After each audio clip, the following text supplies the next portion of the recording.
So the hard thing about doing a podcast by yourself is how do you get the intro going?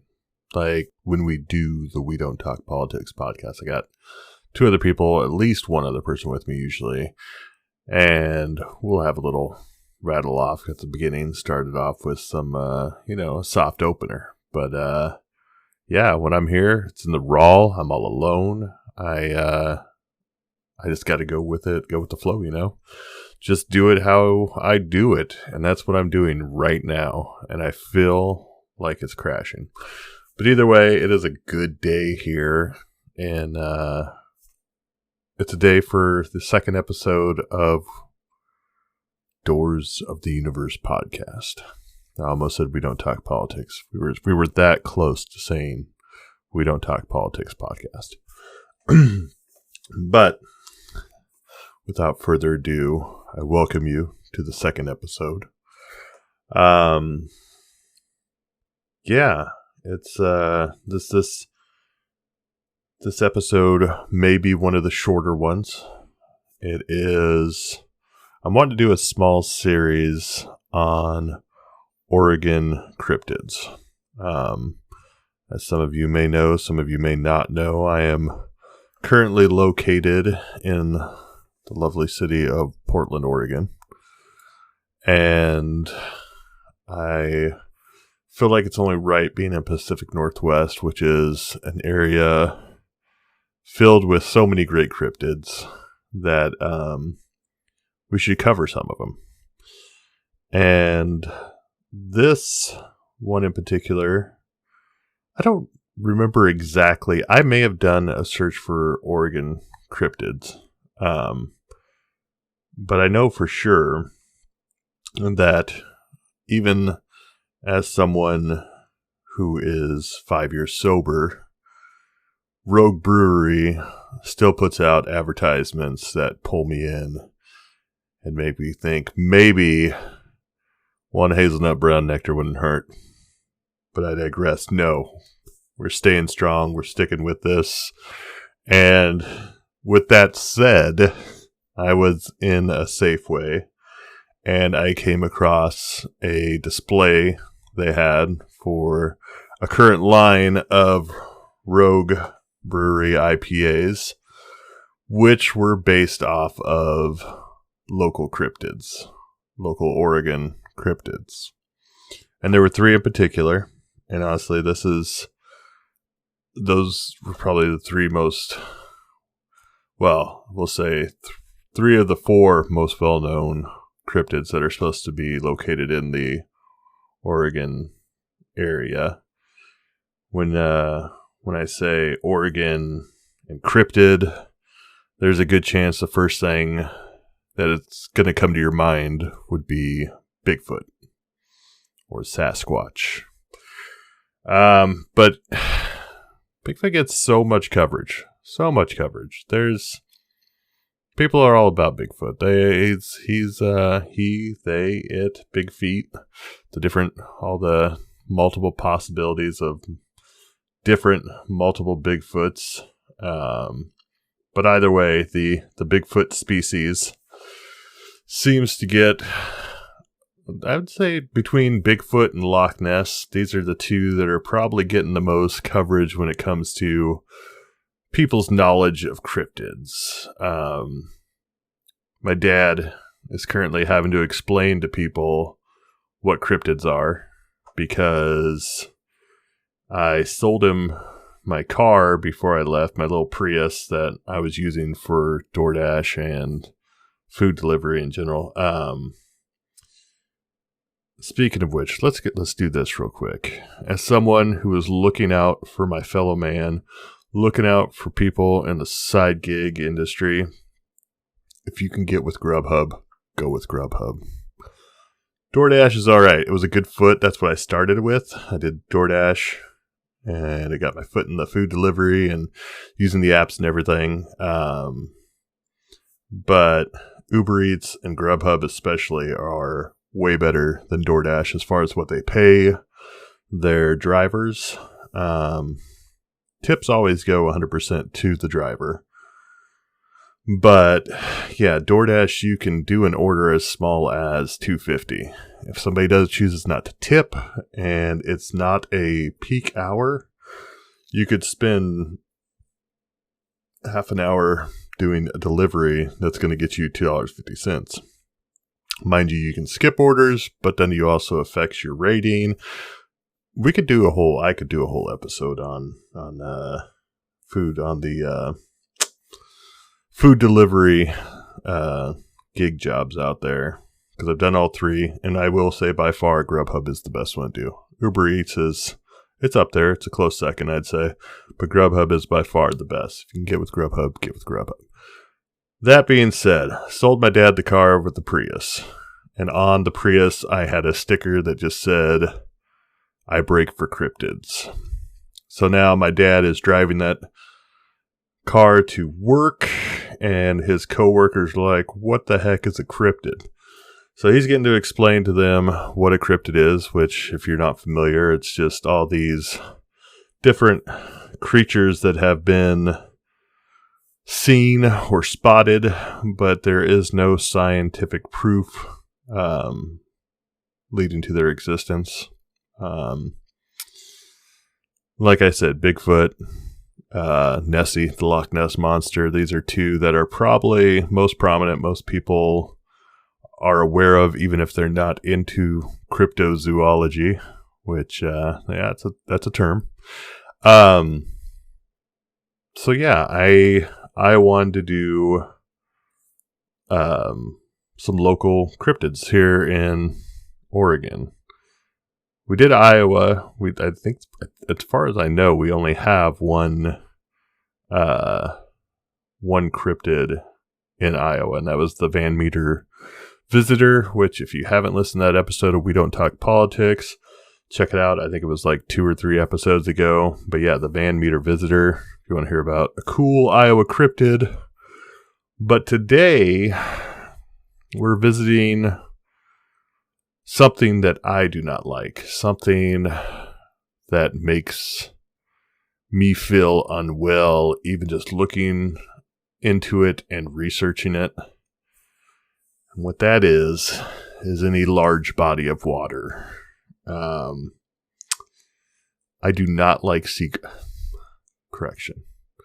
I don't dislike sea creatures. I just have some underlying fear that I don't know where it's coming from. Don't get me wrong, I watched Jaws when I was young. And sure, Jaws, it had its effect on me, which is why I have a large fear of sharks.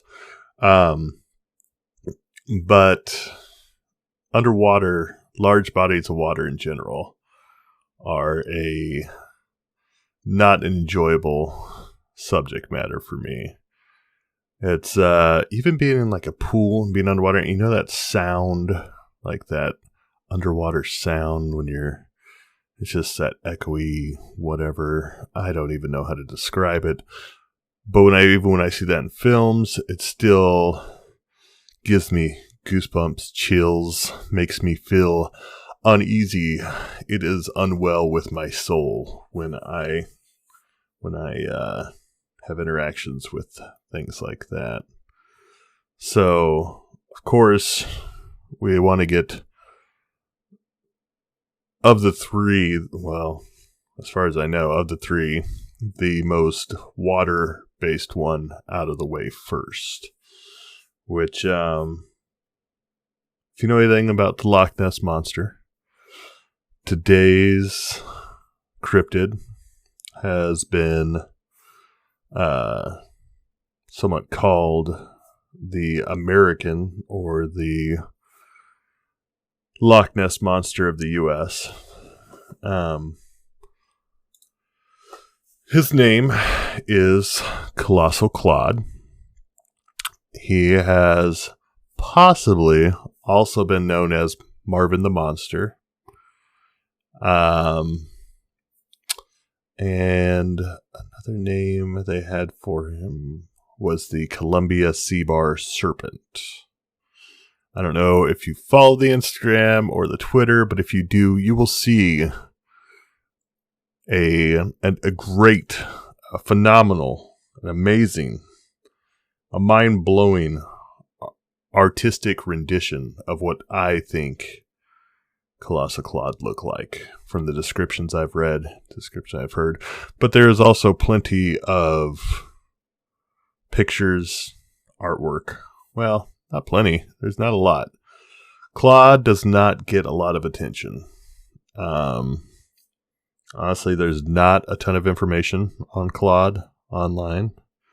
For the most part, most of the stories overlap, and it's just 2 or 3 main sightings of Claude.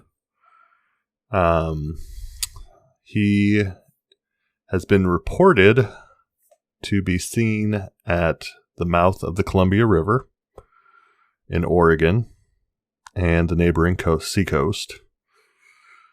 It is a sea monster.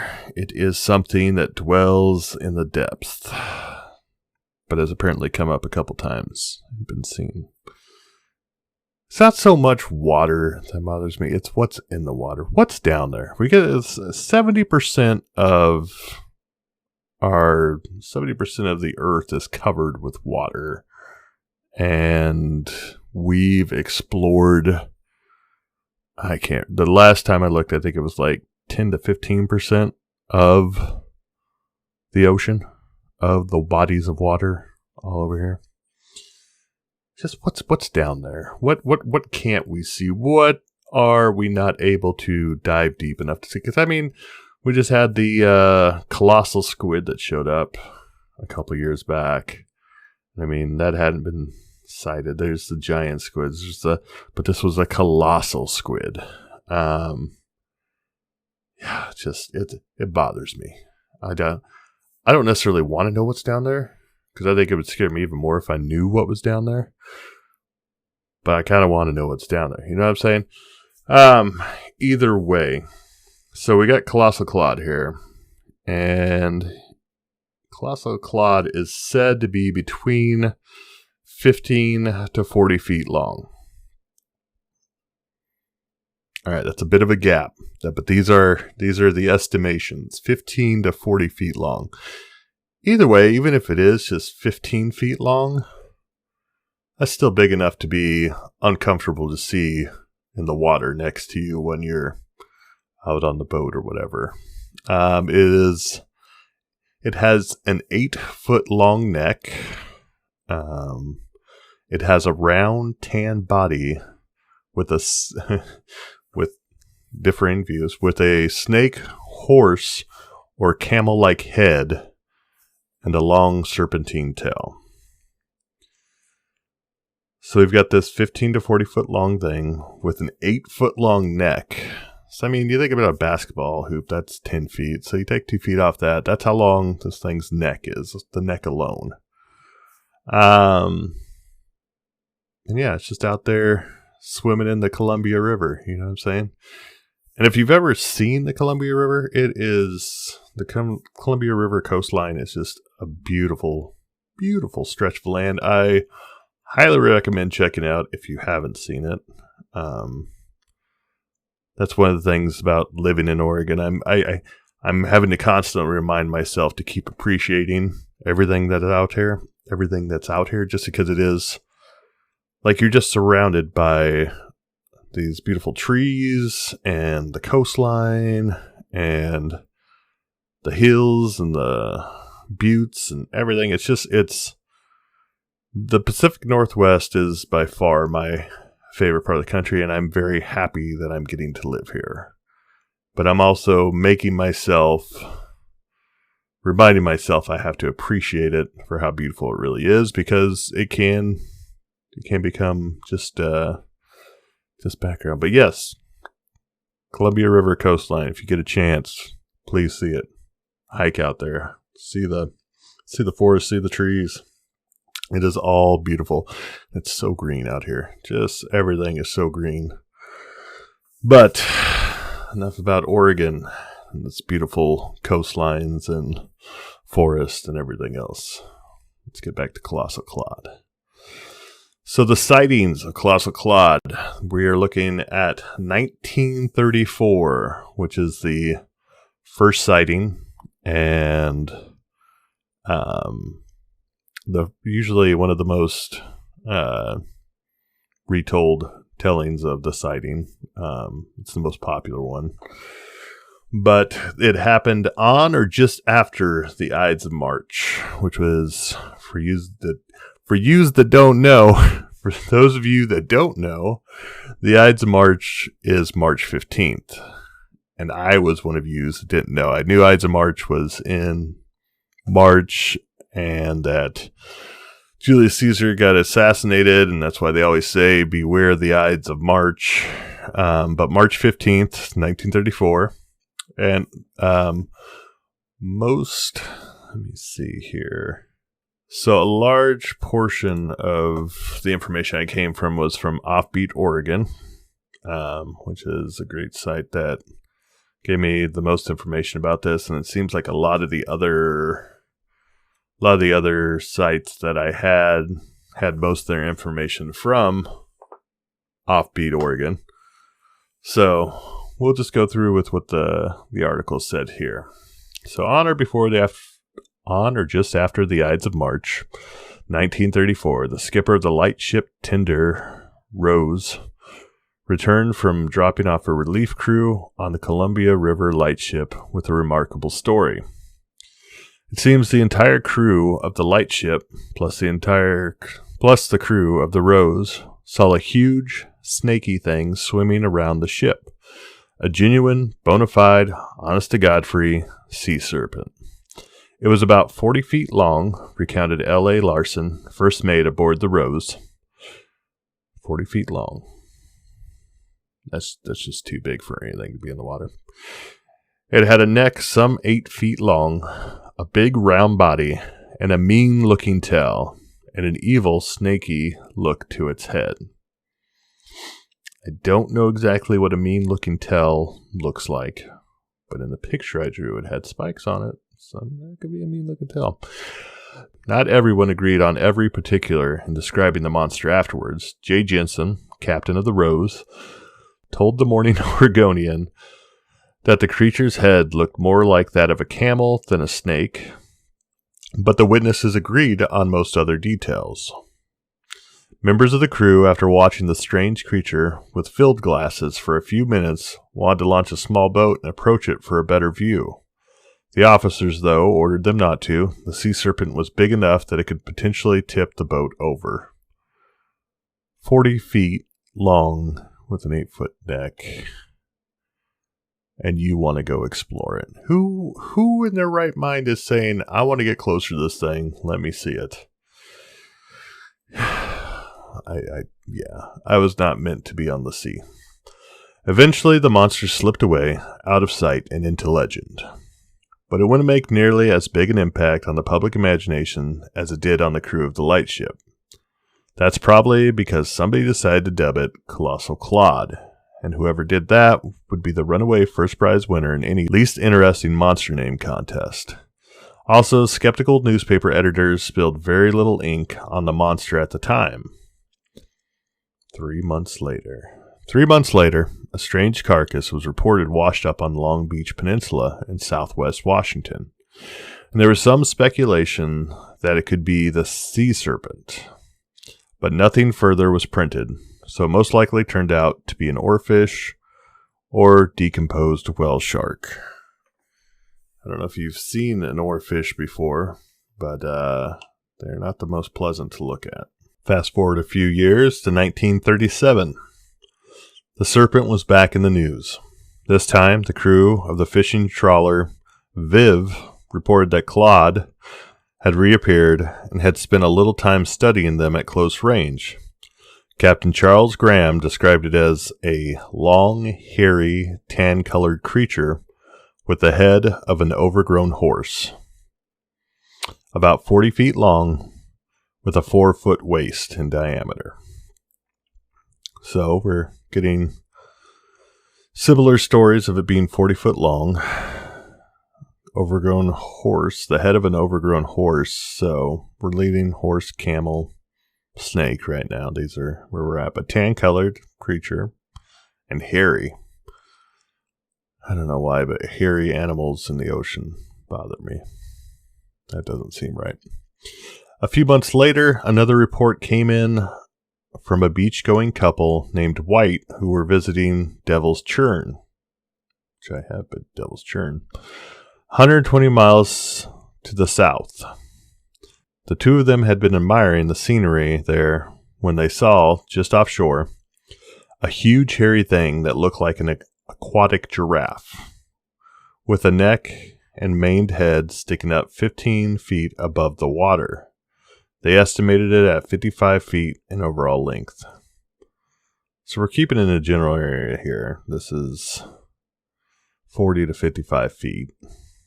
And we got a maned head that's sticking up. Now this is saying 15 feet above water. So the length of the neck is growing a little, but yeah, 55 feet in overall length.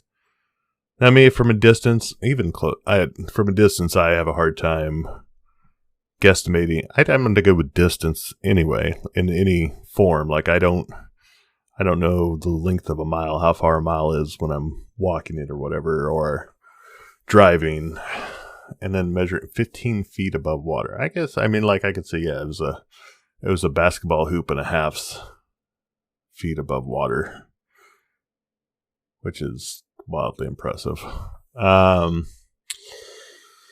So then the monster then quit the scene, heading south along the shore, and the Whites ran to their car and raced after it, making for Heseda Head in hopes of catching a second glimpse.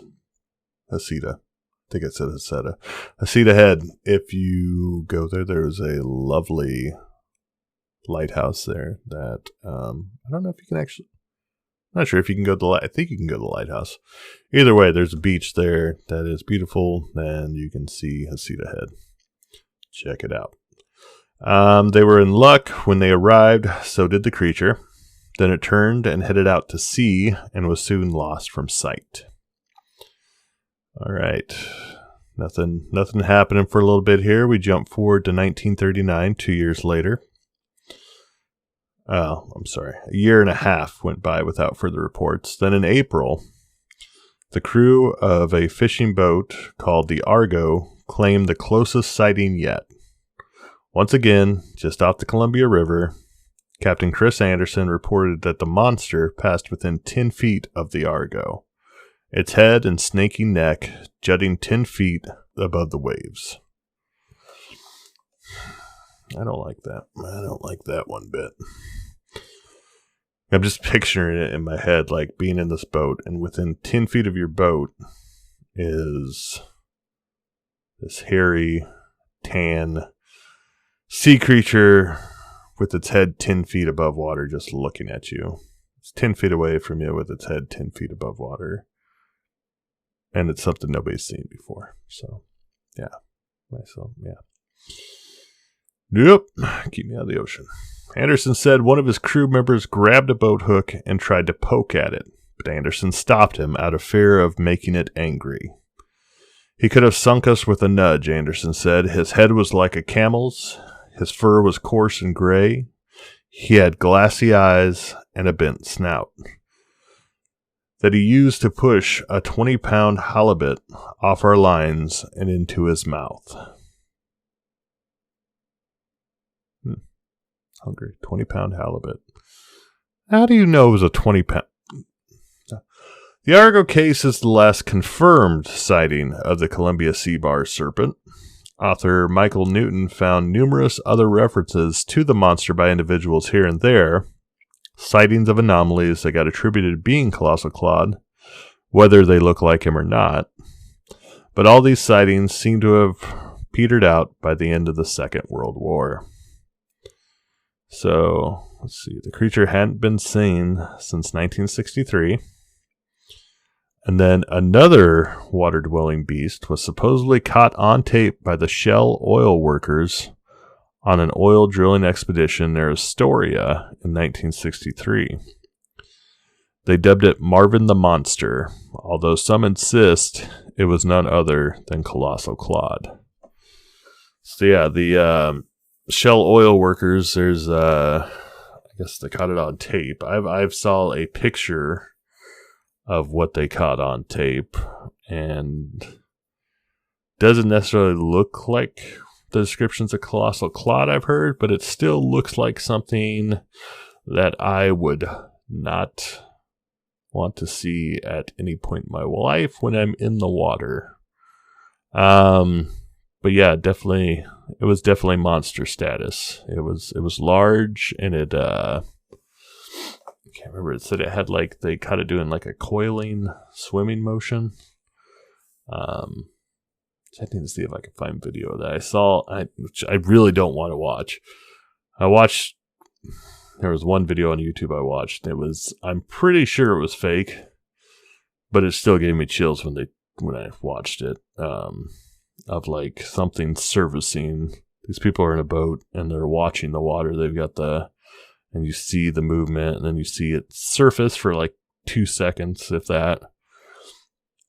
And yeah, that was more than enough for me to see. And then it looks like the video they caught of Marvin the Monster was underwater. Like it was an underwater camera they had. It looked like night vision almost, but did not look pleasant. Okay, so some possible explanations of what Claude is.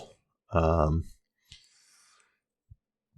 guess some more pro-Claude points here. First off, there's the number of eyewitness sightings by groups of people. In most cases, people unrelated to one another. Naturally, conspiracy is not unlikely in a case like this.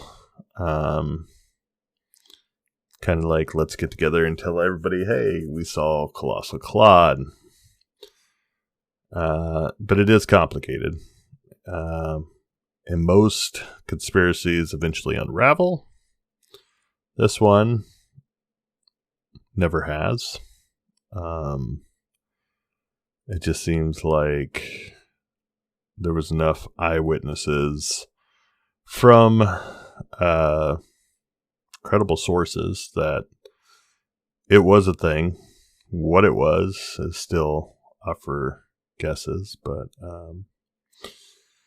there's also another pro-Claude being real is that the timing. All the confirmed sightings of Colossal Claude happened during the spring Chinook salmon season, just off the mouth of the river. If there were a monster lurking in the waters off the Oregon coast, given the volume of fish pouring into and out of that river that time of year, that would be where it would lurk. It's also interesting to note that Claude is last seen raiding a boat's fishing nets in 1939, a couple years after Grand Coulee Dam cut most of the Columbia River's spawning grounds off and started the destruction of the river's salmon fishery. So salmon start disappearing and Claude starts disappearing. That was the last time there was the confirmed sighting of Claude, was the 1939, but we have Marvin the Monster in 1963, who, in my opinion, comparing the two, I'd have to dig some more. I'd have to look. I'd have to go more in depth, but the picture I saw of Marvin the Monster looked like something separate from what Claude is described as. Marine biologists said Claude was probably a whale shark or some form of elasmo branch. But by then, the legend had overwhelmed such learned opinions. So what's an elasmo branch? Let's do a little science learning here, because I had to look it up too. It's a cartilaginous fish of a group that comprises the sharks, rays, and skates. Which, what's a skate, you ask? Because I didn't know what a skate was, and I wanted to look it up. So I did.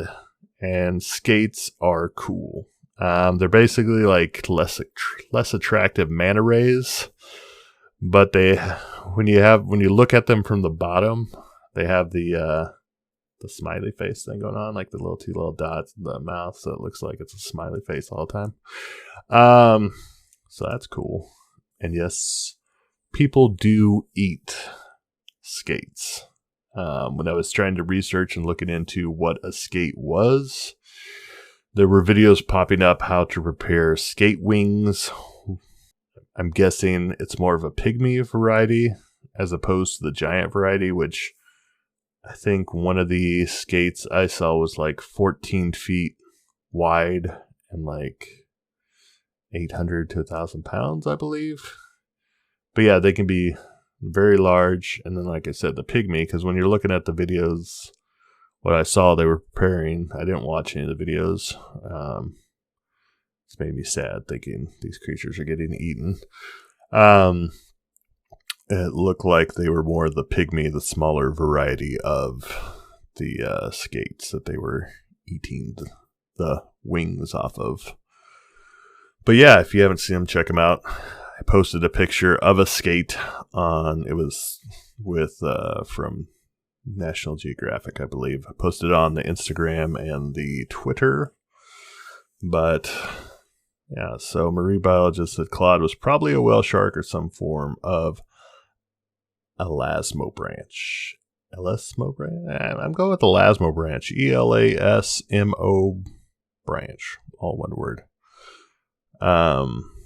But yeah, I could see the only issue I have with that is when they say the sharks or the rays or the skates, if it's in that family, and it just doesn't seem like it fits that group, any of them, just because of the long neck and I don't know, it didn't seem like that was a thing.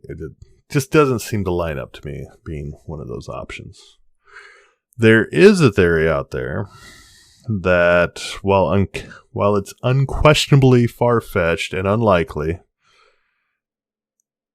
it's actually barely plausible. The idea is that a colony of plesiosaurids somehow survived the Cretaceous Paleogene extinction event, the one that killed off the dinosaurs, and lived on in the depths of the ocean for 66 million years. Somehow, according to this theory, at least one of these monsters ended up stationed in the deep waters just off the Columbia River, feeding off the salmon that poured in and out of it. By this theory, Colossal Claude was the last of its kind, and when the easy salmon fishing ended, so did he. There are a lot of reasons why the likelihood of the theory being accurate are close to 0%. 66 million years is a very long time, and a lot has happened in the last 66 million years. Several ice ages, for one thing. The Missoula floods, for another. If Claude and all his kin had been hanging out at the mouth of the Columbia River for the last 66 million years, feasting on the salmon, the construction of the Grand Coulee Dam would definitely not have been the first interruption in their fish supply, nor the longest. Then, too, plesiosaurids were not fish. They breathed air. That means they would have had to have a place to rest out of the water, like seals do. It's not hard to imagine what that would look like. There would be these giant, 40-foot long plesiosaurids just hanging out on the rocks on a beach, bathing in the sun, getting some fresh air, and nobody noticed them. Just these thick boys with their 3 to 4 foot necks, thick necks, and a head full of jagged protruding teeth. Oh, I didn't see the jagged protruding teeth. That would have been ideal for the picture I made.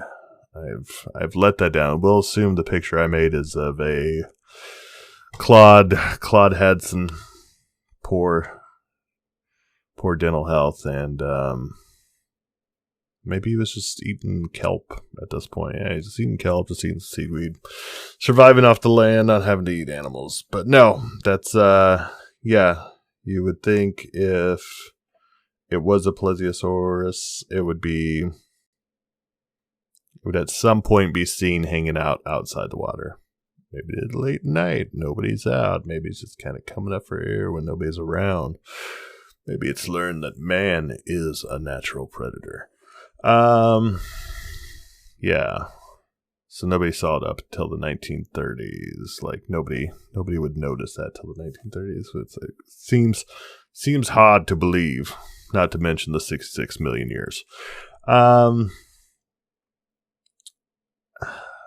to this day, Colossal Claude remains missing. He has not been spotted. In fact, he hasn't been mentioned in the Oregonian since the 1967 report. While Bigfoot has shown up multiple times.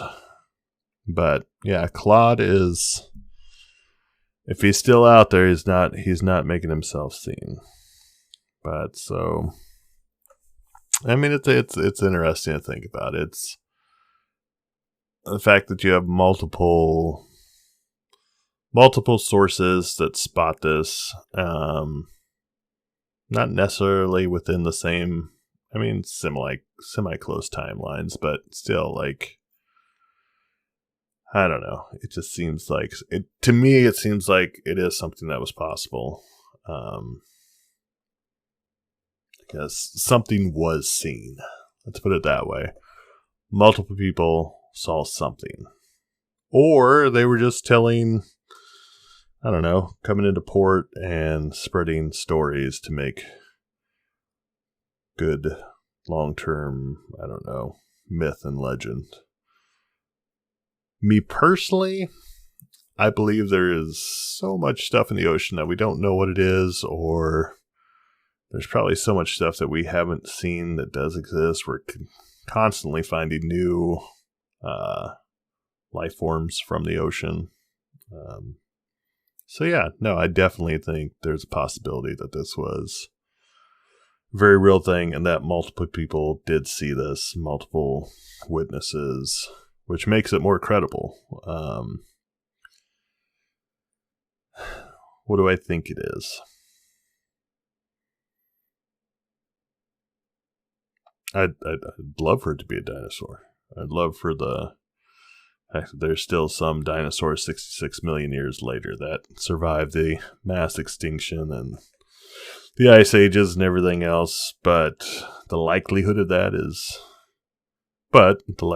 of a 40-foot creature with a 8-foot neck, 8 to 15-foot neck, and covered in fur doesn't seem very realistic either. But me personally, I'm going with I do believe it was a thing.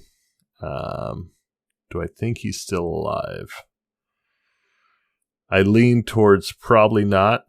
I lean towards, but you never know. I mean, the sightings are back in as well. If we go with the Shell oil workers and that one being Claude since 1963, which is it's a while ago, but it's not that long ago. And who knows? Maybe it was a couple different ones because there was slightly different descriptions with the creature. Could have been offspring or whatever. I don't know. I wasn't there. I didn't see it. I didn't want to be there. I don't want to see it. And I was looking up, like, trying to figure out, like, lifespans and stuff and of larger sea creatures and stuff. And whales were one that I looked up. The bowhead whale has an average lifespan of 100 to 200 years. The fin whale has an average lifespan of 60 to 100 years, and the humpback whale has an average lifespan of 40 to 100 years, which that's, again, quite the gap there, but 40 to 100 years. But the bowhead whale is average lifespan of 100 to 200 years. So it's like, yeah, something big, something that could hold its own in the ocean, could easily live for long enough for him to still be alive currently, with the recent sightings of the 60s. But at the same time, I also looked up colossal squids and got real sad because It looks like most squids are averaging between 2 and 10 years lifespan and respawning once. Not respawning, spawning. Making the babies. Yeah. So the squids are averaging 2 to 10 years. So science says we can have a bowhead whale live up to 200 years. Why not have Claude live up to 300-400 years? He's resilient. He's a 66 million year old. Well, he's one of a 66 million year old species of dinosaurs. It just happened to make it to the Oregon coast. Good on you, Claude. I do kind of like I don't know why in my head I like having this thought of like Claude just living in this area and like this is his home now. He's safe here. He's picked up his own spot, got his own little plot of land. It's right here on the Oregon, the Columbia River, the mouth of the Columbia River. Just kind of hanging out there doing his own thing, feeding on salmon his entire life. And then once the salmon supply gets cut off, he has to kind of head out and find another supply of food. So like he's not, the reason we're not seeing him more is because he's moved on to somewhere else. That's kind of what I'm picturing in my head. I'm seeing his food supply being, and I know it said, I know what science said, and I know that it said that probably had multiple other times the food was cut off, but that's not the point. The point is, I want to enjoy this cryptid. I want to believe Claude to be a very real part of the Oregon history. I'm going with Claude was real. Claude could still theoretically be real. And I would love it if somebody caught some video of Claude. Make it a little more credible in the 2022 era. But yeah, that is Claude. That is Claude, Colossal Claude. He is one of the three cryptids in Oregon that I will be going over. Like I said, Rogue Brewery. When I did drink, they had my favorite beer, which was the hazelnut brown nectar, which is just a tasty drink in a glass. And they have released, so I'll give them some credit for partially getting me on this. I don't even know if I finished that part of the story. My mind's 1,000 places. It's always jumping from one thing to another. But I was in Safeway and saw a display with the 3 cryptids on it. So those are the 3 cryptids I'm going to be going over, which are 3, like I said, 3 of the 4 major cryptids in Oregon, not including Bigfoot. Maybe one day we'll do Bigfoot. We'll talk Bigfoot. We'll get out there. We'll discuss. But I feel like he gets enough coverage. So I want to cover some of the lesser known cryptids of the area of the Pacific Northwest, but Oregon in particular. Washington is definitely another stomping ground if you're looking for a bunch of cryptids in the area. But that is all I have for you on Colossal Claude. Like I said, this one would be a little bit shorter episode. Still coming out to about 45 minutes when I'm end up getting done with giving you information. There isn't a ton of information on Claude online. Big thanks again to Offbeat Oregon for the majority of the information I got for this. There was a few other websites, but like I said, maybe most of the websites on Claude are 2 to 3 paragraphs long. So yeah, thank you, Offbeat Oregon, for that. And I think this is where we'll end it up. It's a good conclusion on the story of Colossal Claude. And thank you for listening. I would highly encourage you to check out our, I keep saying our, because I'm so used to doing the We Don't Talk Politics podcast, which you should check out if you have not already checked out. I would highly encourage you checking out the podcast's Instagram and Twitter. I believe they're both like Instagram.com/. If you do a search for Doors of the Universe podcast on either one, you'll find us. But I believe it's DOTU podcast on both of them. You can also find us on anchor.fm. You can find the podcast on anchor.fm/DOTU. On there, you can leave a message. There's the voicemail option where you can leave a voice message that at some point I can include in the actual podcast. You can also find us at dotupodcast@gmail.com. If you want to get a hold of me, let me know what you think of the podcast. Let me know if there's anything that needs improvement, something you'd like to hear talk about here, or if you'd like to be on the podcast. That is another option. Get a hold of me on there. I know so many times we have said that on We Don't Talk Politics podcast, we had said we were going to get Zombie Turtle Comics on there, who is one of our friends from Instagram. We love his art.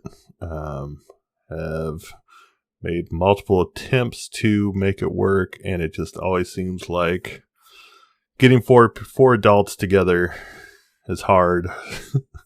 Getting 3 adults together originally is hard enough, and then added in a 4th, trying to make all of our schedules line up. But at some point, he has mentioned he would like to be on the podcast, and I would love to have him on here. And we had a topic we were going to talk about on We Don't Talk Politics, but I think it's something we could put on here and do just as easily on this podcast as we were going to on that one, because it is a subject I find very interesting. I had a lot of fun researching it and went a little crazy researching it just because it makes you question everything. But yeah, I would love to get something set up with Zombie Turtle Comics and get that rolling. My goal is to have these next 2 podcasts be on the Oregon cryptids, and then possibly after that, I'll discuss with him more, do the episode with him, have him be the first guest on Doors of the Universe podcast. But yeah, please check us out. Let me know if there's anything you want to hear me talk about. Yeah, I am dragging this ending out, and I'm going to call it. I've mentioned, Patreon. That is one other option where you can follow Doors of the Universe, and you can subscribe to Doors of the Universe for as little as $1 a month. Currently, it is all public content on there. Within the next couple episodes, I'd like to start doing either a Patreon exclusive episode every couple weeks, or just have some content from the current episodes that are Patreon exclusive. But yeah, I believe it's patreon.com DOTU. I'm gonna have to get my socials, all my socials written down so I can easily say them off again. But yes, Instagram, Twitter, Patreon, Anchor FM, and we are streaming anywhere fine podcasts are streamed. If you have a format you'd like to listen to your podcasts on, and I'm not on there, get a hold of me, message me, and I will either try and get it uploaded through them as a podcaster, or I can give you the RSS address and you can add it to streams. It'll automatically update in whatever you use to stream it. That's all I got. Thank you so much for listening. Keep an eye to the sky and don't put your feet in the Columbia River. Thank you for listening. I will see you in 2 weeks.